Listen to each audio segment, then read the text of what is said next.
Alright, so for this PPT, we're going to have about the good life.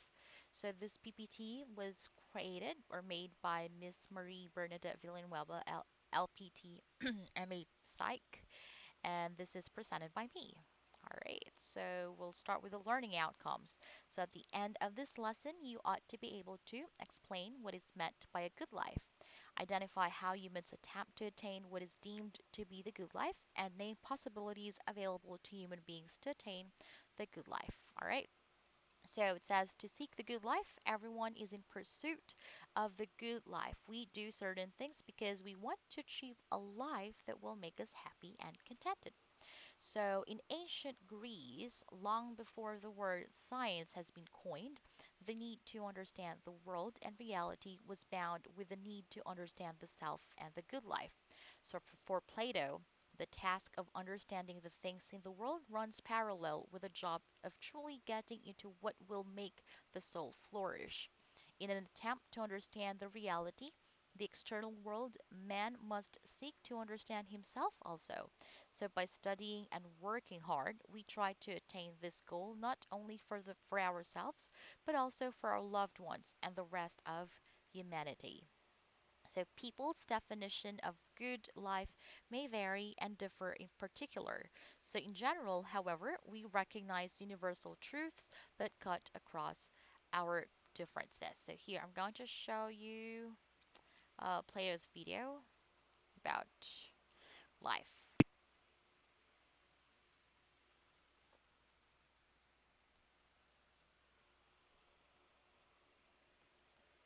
Athens 2,400 years ago.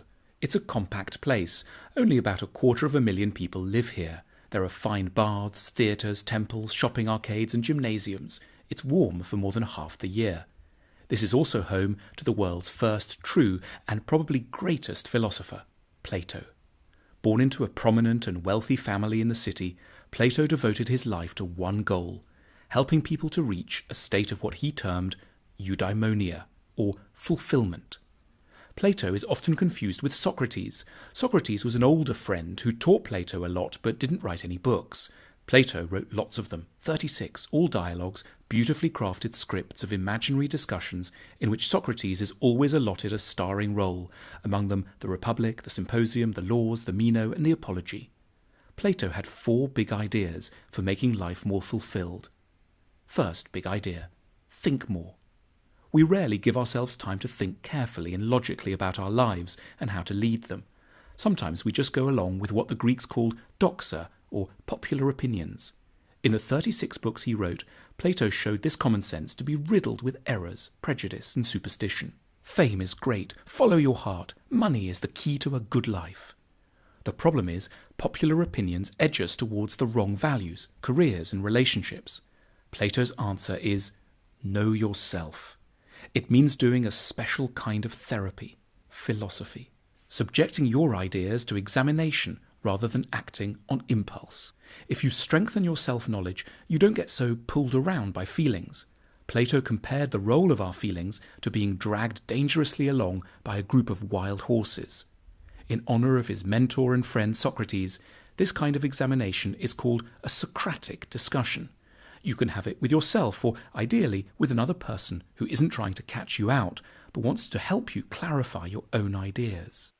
Second big idea: let your lover change you. That sounds weird if you think that love means finding someone who wants you just the way you are. In a Symposium, Plato's play about a dinner party where a group of friends drink too much and get talking about love, sex, and relationships, Plato says, true love is admiration. In other words, the person you need to get together with should have very good qualities, which you yourself lack. Let's say they should be really brave, or organised, or warm and sincere. By getting close to this person, you can become a little like they are. The right person for us helps us grow to our full potential. For Plato, in a good relationship, a couple shouldn't love each other exactly as they are right now. They should be committed to educating each other and to enduring the stormy passages this inevitably involves. Each person should want to seduce the other into becoming a better version of themselves. 3. Decode the message of beauty. Everyone pretty much likes beautiful things, but Plato was the first to ask, why do we like them? He found a fascinating reason. Beautiful objects are whispering important truths to us about the good life. We find things beautiful when we unconsciously sense in them qualities we need but are missing in our lives. Gentleness, harmony, balance, peace, strength. Beautiful objects, therefore, have a really important function. They help to educate our souls. Ugliness is a serious matter too. It parades dangerous and damaged characteristics in front of us. It makes it harder to be wise, kind, and calm. Plato sees art as therapeutic. It's the duty of poets and painters, and nowadays novelists, TV producers, and designers to help us to live good lives. 4. Reform society. Plato spent a lot of time thinking how the government and society should ideally be. He was the world's first utopian thinker. In this, he was inspired by Athens' great rival, Sparta. This was a city-sized machine for turning out great soldiers. Everything the Spartans did, how they raised their children, how their economy was organized, whom they admired, how they had sex, what they ate, was tailored to that one goal. And Sparta was hugely successful from a military point of view. But that wasn't Plato's concern. He wanted to know, how could a society get better at producing not military power, but fulfilled people? In his book, The Republic, Plato identifies a number of changes that should be made. Athenian society was very focused on the rich, like the louche aristocrat Alcibiades, and sports celebrities like the boxer Milo of Croton. Plato wasn't impressed. It really matters who we admire, because celebrities influence our outlook, ideas, and conduct, and bad heroes give glamour to flaws of character. Plato therefore wanted to give Athens new celebrities, replacing the current crop with ideally wise and good people he called guardians, models for everyone's good development. These people would be distinguished by their record of public service, their modesty and simple habits, their dislike of the limelight, and their wide and deep experience. They would be the most honoured and admired people in society. He also wanted to end democracy in Athens. He wasn't crazy. He just observed how few people think properly before they vote, and therefore we get very substandard rulers. He didn't want to replace democracy with a horrid dictatorship, but he wanted to prevent people from voting until they'd started to think rationally. That is, until they'd become philosophers. Otherwise, government would just be a kind of mob rule. To help the process, Plato started a school, the Academy, in Athens, which lasted a good 300 years. There, pupils learnt not just maths and spelling, but also how to be good and kind. His ultimate goal was that politicians should become philosophers. The world will not be right, he said, until kings become philosophers or philosophers kings.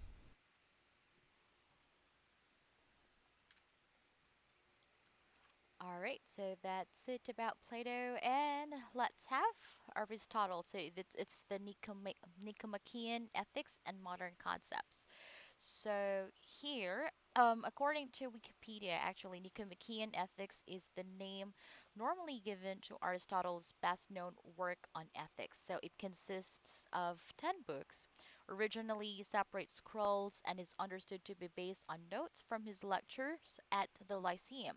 The title is often assumed to refer to his son, Nicomachus, to whom the work was dedicated, or who may have edited it.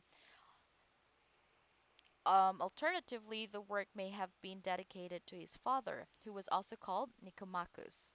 All right, so Aristotle is an important ancient Greek philosopher whose work spans from natural philosophy to logic and political theory, attempted to explain what good is. So Aristotle gave a definitive distinction between the theoretical and practical sciences. So for the theoretical disciplines, Aristotle included logic, biology, physics, and metaphysics, among others. Among the practical ones, Aristotle counted ethics and politics.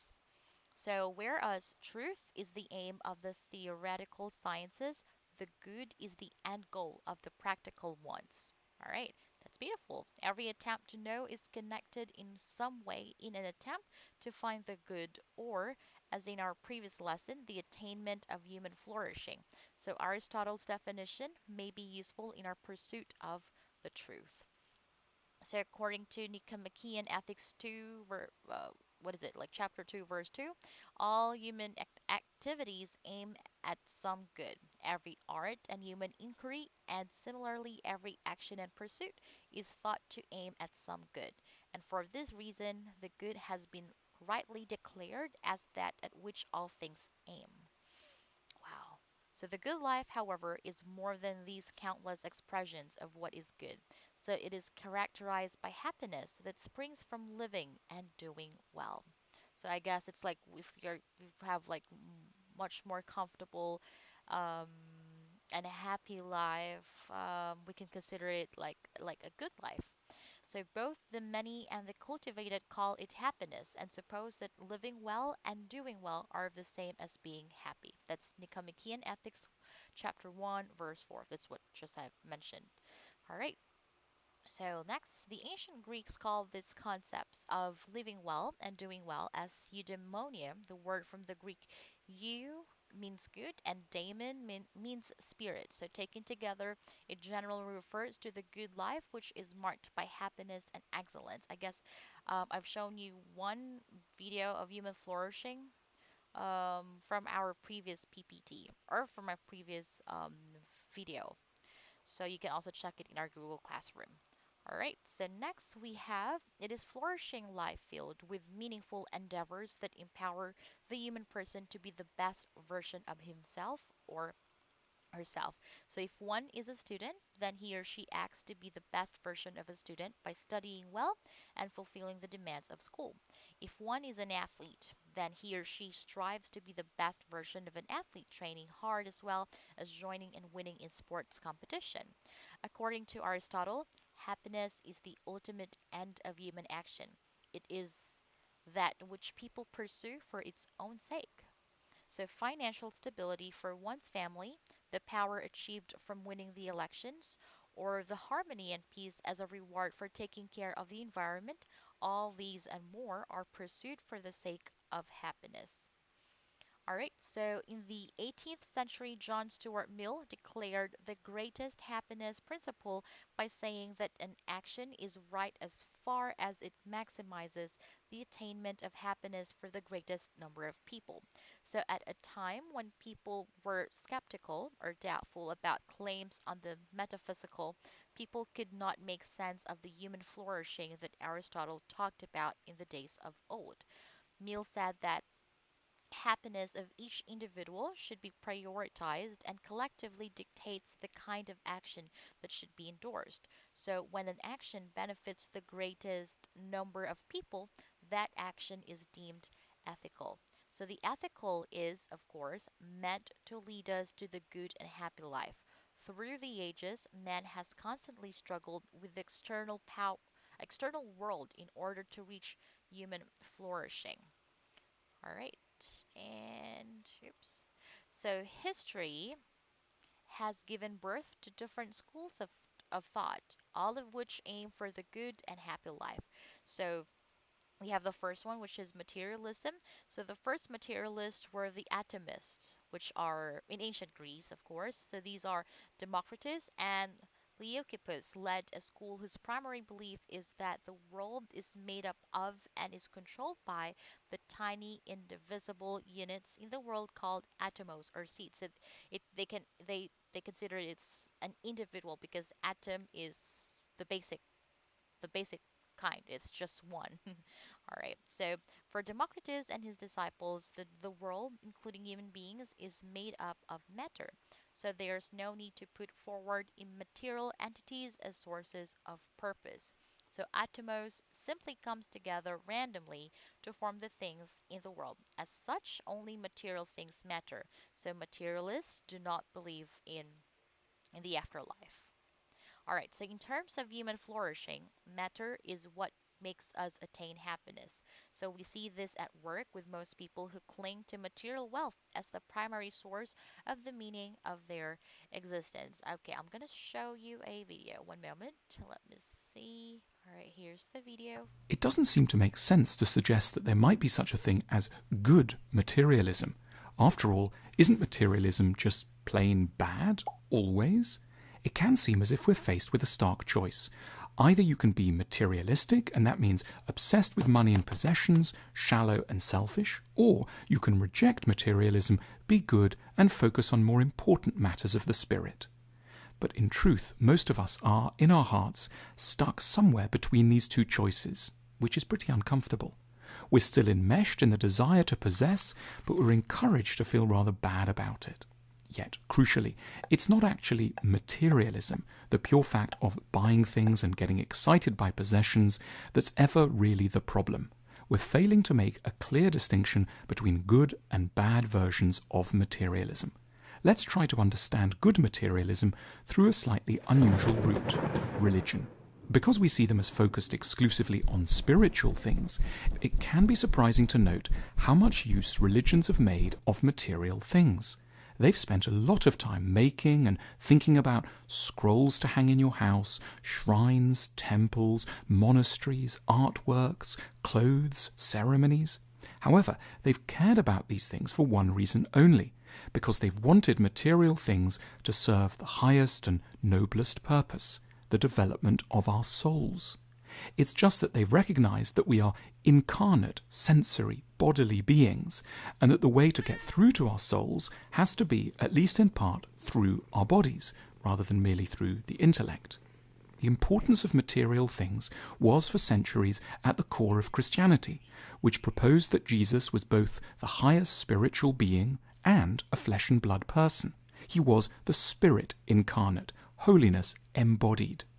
In the Catholic Mass, great significance is accorded to the bread and the wine, which are believed to be transubstantiations of Christ, that is, material objects which simultaneously have a spiritual identity, just as Jesus himself combined the spiritual and the bodily while on earth.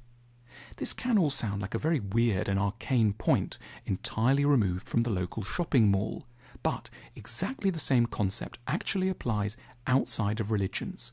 Many good material possessions can be said to involve a kind of transubstantiation, whereby they are both practical and physical, and also embody or allude to a positive personality or spirit. Take this watch by the designer Dieter Rams. To the outer eye, it's an ordinary timepiece, but at a psychological level, it's also a kind of transubstantiation. It tells the time, but it also hints at a more psychological or even spiritual side, with ideals of purity, simplicity, and harmony floating around it. It tells us how long there is till lunch, but it's also trying to nudge us towards being a certain sort of person. Or take this chair. It too transubstantiates a set of important values: straightforwardness, strength, honesty, and elegance. By getting closer to the chair, we stand to become a little more like it, which is an important piece of inner evolution. Material objects can therefore be said to play a positive, psychological or spiritual role in our lives when higher, more positive ideals are materialized in them, and so when buying and using them daily gives us a chance to get closer to our better selves. When they're contained in physical things, valuable psychological qualities that are otherwise often intermittent in our thoughts and conduct can become more stable and resilient. This isn't to say that all consumerism just conveniently turns out to be great. It depends on what a given material object stands for. An object can transubstantiate the very worst sides of human nature, greed, callousness, the desire to triumph, as much as it can the best sides. So we must be careful not to decry or celebrate all material consumption just like that. We have to ensure that the objects we invest in and tire ourselves and the planet by making are those that lend most encouragement to our higher, better natures. All right, so there you go. Thank you so much. Now let's have the next school of thought, which is hedonism. So the hedonists, for their part, see the end goal of life in acquiring pleasure. So pleasures has always been the priority of hedonists. For them, life is about obtaining and indulging in pleasure because life is limited. So the mantra of this school is the famous eat, drink, and be merry, for tomorrow we die. All right, so there, that's a picture. So, led by Epicurus, this school of thought also does not buy the notion of afterlife, just like the materialists. So I'm going to show you another video. Alright, here you go. The A to Z of isms. Hedonism. Hedonism is the philosophy of living your life to experience pleasure and avoid pain. So, if you're watching this while lying on a chaise longue and eating sweets, you're probably a hedonist. Oh, unless you hate sugar, in which case you're probably a masochist, and that is another film. The word hedonism comes from the ancient Greek hedone, meaning pleasure. And some of the earliest recorded hedonists were Greek: Democritus, Aristippus, and most famously, the 4th century BCE philosopher Epicurus. Although Epicurus was less of a thrill-seeker than his hedonism implies, for Epicurus, the best human condition was a state which he called ataraxia, meaning tranquility. Epicurus believed that small pleasures were more likely to bring us tranquility than earth-shattering pleasures, and it's easy to see his point. If you find pleasure in a glass of wine with friends at the end of a day, that will be relatively easy to achieve. Crucially, for the Epicurean thinker, that means it will also be easy to avoid the pain of not being able to have something you desire, a pain which would upset your state of ataraxia. But if you are only satisfied with vintage champagne, that might not be so easily found. You might not be able to afford it, or the bar where your friends are meeting might not serve it, or the vintage might have run out because you have drunk it all on previous hedonistic nights out. Your likelihood of experiencing pain goes up as you become more exacting in your standards of what you need to bring you pleasure. So, although hedonism assumes that we seek out pleasure and avoid pain at all times, it might be worth remembering that more modest pleasures can be easier to find, and that might bring you less pain in the long term. The true hedonist's goal. And while we might not always think of ourselves as pleasure seekers, every time we sit on a comfy chair rather than a bed of nails, we are making a hedonistic choice. Now, if you'll excuse me, I must get back to my sweets. Alright, so there's hedonism. And now let's have Stoicism. So the original term apatheia precisely means to be indifferent. For the Stoics, happiness can only be attained by a careful practice of apathy. So again, careful practice of apathy. So what's apathy? It's a behavior that shows no interest or energy and shows that someone is unwilling to take action, especially over something is important. So they are the people who are calm under pressure. So, but again, it's attained by careful practice. So we should, in this worldview, adopt the fact that some things are not within our control. The sooner we realize this, the happier we can be. So I'm going to show you another video of Stoicism. Philosophy of Stoicism is, hold on. You've been stranded thousands of miles from home with no money or possessions. Such a predicament would make many people despair and curse their awful fate. But for Zeno of Cyprus, it became the foundation of his life's work and legacy. The once wealthy merchant lost everything when he was shipwrecked in Athens around 300 BCE. With not much else to do, he wandered into a bookshop, became intrigued by reading about Socrates, and proceeded to seek out and study with the city's noted philosophers. As Zeno began educating his own students, he originated the philosophy known as Stoicism, whose teachings of virtue, tolerance, and self-control have inspired generations of thinkers and leaders. The name Stoicism comes from the Stoa Poikile, the decorated public colonnade where Zeno and his disciples gathered for discussion. Today, we colloquially use the word stoic to mean someone who remains calm under pressure and avoids emotional extremes.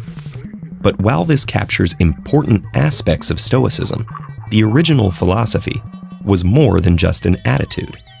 The Stoics believed that everything around us operates according to a web of cause and effect, resulting in a rational structure of the universe, which they called logos.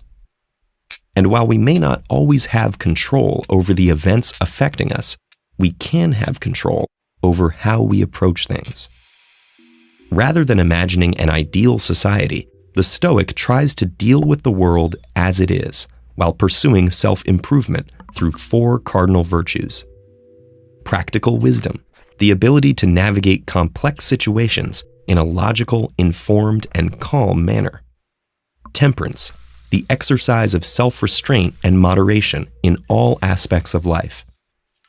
Justice, treating others with fairness even when they have done wrong. And courage, not just in extraordinary circumstances, but facing daily challenges with clarity and integrity. As Seneca, one of the most famous Roman Stoics, wrote, "Sometimes even to live is an act of courage."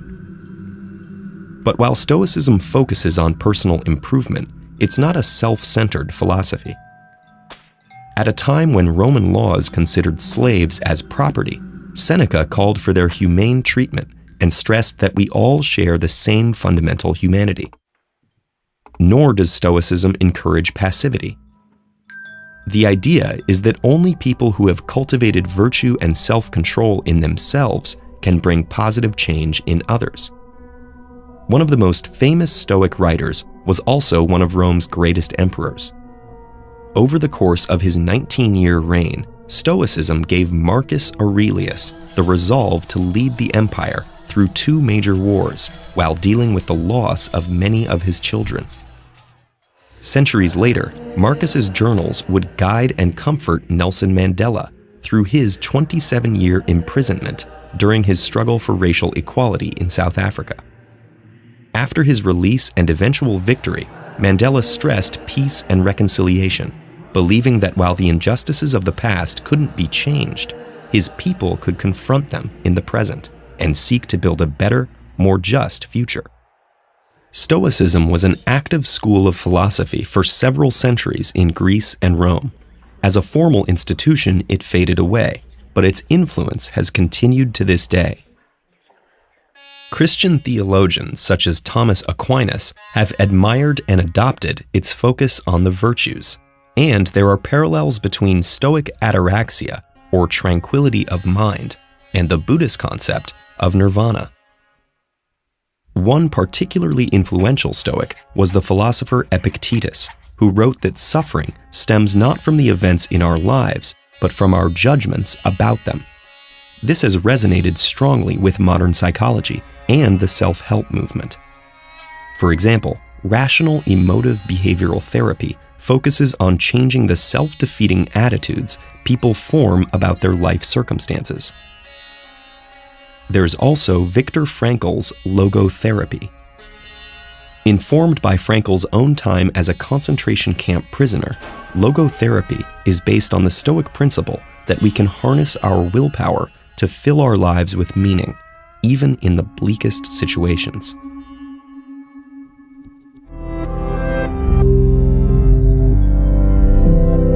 All right, so there you go. That's Stoicism. Now, next school of thought we have is Theism. So, of course, this is most people find the meaning of their lives using God as a fulcrum of their existence. So, the Philippines, as a predominantly Catholic country, is witness to how people base their life goals on beliefs that hinge on some form of supernatural reality called heaven. So the Muslims too believe in paradise and the afterlife. The ultimate basis of happiness for theists is the communion with God or Allah. So the world where we are in is only a temporary reality where we have to maneuver around while waiting for the ultimate return to the hands of God. So that is theism. All right. So now let's move on to Humanism. All right, so humanism is another school of thought that espouses the freedom of man to carve his own destiny and to legislate his own laws, free from the shackles of a god who monitors and controls. All right, so for humanists, man is literally the captain of his own ship. Inspired by the age of enlightenment in the 17th century, humanists see themselves not merely as stewards of creation, but as individuals who are in control of themselves and the world outside them. So, this is the spirit of most scientists who thought that the world is a place and a space for freely unearthing the world in seeking for ways on how to improve the lives of its inhabitants. So, as a result of the motivation of the humanist current, scientists eventually turned to technology in order to ease the difficulty of life as illustrated in our previous lessons. So, scientists of today, meanwhile, are ready to confront more sophisticated attempts at altering the world for the benefit of humanity. So, some people today are willing to tamper with time and space in the name of technology. Social media, as an example, has been so far a very effective way of employing technology in purging time and space. The internet and smartphones made real time communication possible, not just between two people, but even with multiple people simultaneously. Technology allowed certain people to tinker with sexuality. Biologically male individuals can now undergo surgical procedures for sexual realignment if they wish to. So, breast implants are available and can be done with relative convenience. Hormones may be injected in order to alter the sexual chemical of the body. Whether or not we agree with these technological achievements, these are all undertaken in the hopes of attaining the good life. The balance, however, between the good life ethics and technology has yet to be attained. So, with this, I'm going to show you one video. What makes something right or wrong? Some people believe that what is right and wrong never varies from situation to situation, and that it can be expressed in constant and unchanging commandments. They often look to religious texts or authorities to discover what they think a God wants them to do. A humanist view of morality is different. Humanists do not look to any God for rules, but think carefully for themselves about what might be the best way to live. This approach means we have always to be empathetic and think about the effects of our choices on the happiness or suffering of the people, or sometimes other animals, concerned. We have to respect the rights and wishes of those involved, trying to find the kindest course of action or the option that will do the least harm. We have to consider carefully the particular situation we find ourselves in, and not just take any rule or commandment for granted. We have to weigh up the evidence we have available to us about what the probable consequences of our actions will be. This way of thinking about what we should do is explicitly based on reason, experience and empathy and respect for others, rather than on tradition or deference to authority. It might sound hard, but luckily most of us do it most of the time without really thinking about it. Morality is not something that comes from outside of human beings, gifted to us by an external force like a god. When we look at our closest relatives in the animal world, we see the same basic tendencies we recognize in ourselves: affection, cooperation, all the behavior needed to live in groups and thrive. It is clear that our social instincts form the basis of morality and that they are a natural part of humanity. Of course, that is not the end of the story. The long experience of tens of thousands of years of human beings living in communities has developed and refined our morality, and we are all the lucky inheritors of that hard work. But it does not mean that there are not people who do harm or make bad choices. But ultimately, morality comes from us, not from any god. It is to do with people, with individual goodwill and social responsibility. It is about not being completely selfish, about kindness and consideration towards others. Ideas of freedom, justice, happiness, equality, fairness, and all the other values we may live by are human inventions, and we can be proud of that as we strive to live up to them. All right, so that's humanism. All right, so now let's have, okay, virtue. So happiness defines a good life. So this happiness, however, is not the kind that comes from sensate pleasure. So it is that which comes from living a life of virtue, a life of excellence, manifested from the personal to global scale. So for example, making sure that one avoids sugary and processed foods to keep healthy is an activity that expresses virtue. So virtuous actions require discipline and practice. On the other hand, activities contrary to virtue are those which do not result in happiness. So the lack of discipline in eating healthful food eventually makes one sick. So, virtue plays a significant role in the living and attainment of the good life. It is the constant practice of the good, no matter how difficult the circumstances might be. So, virtue is the excellence of character that empowers one to do good and to be good. It is cultivated with habit and discipline, as it is not a one time deed, but a constant series of action. So, that's virtue. All right, so we're going to have another video for that.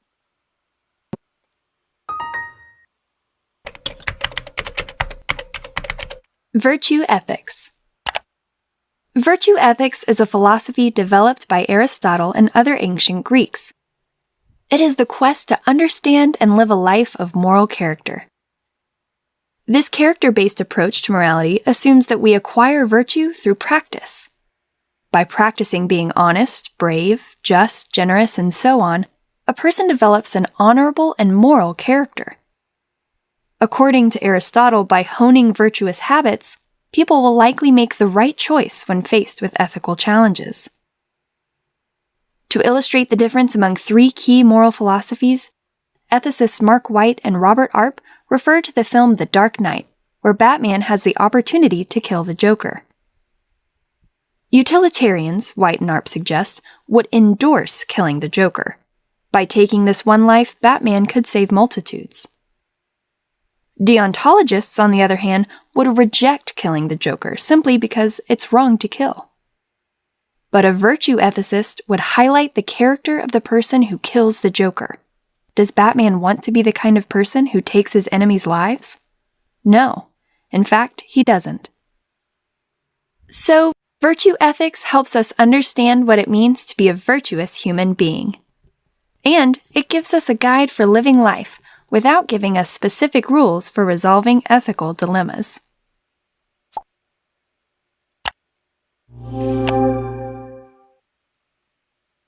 All right, so there you go. That's about virtue. And now we have the onward progress of science and technology is also the movement towards the good life. Science and technology are among the highest expressions of human faculties. So science and technology allow us to thrive and flourish in life if we so desire it.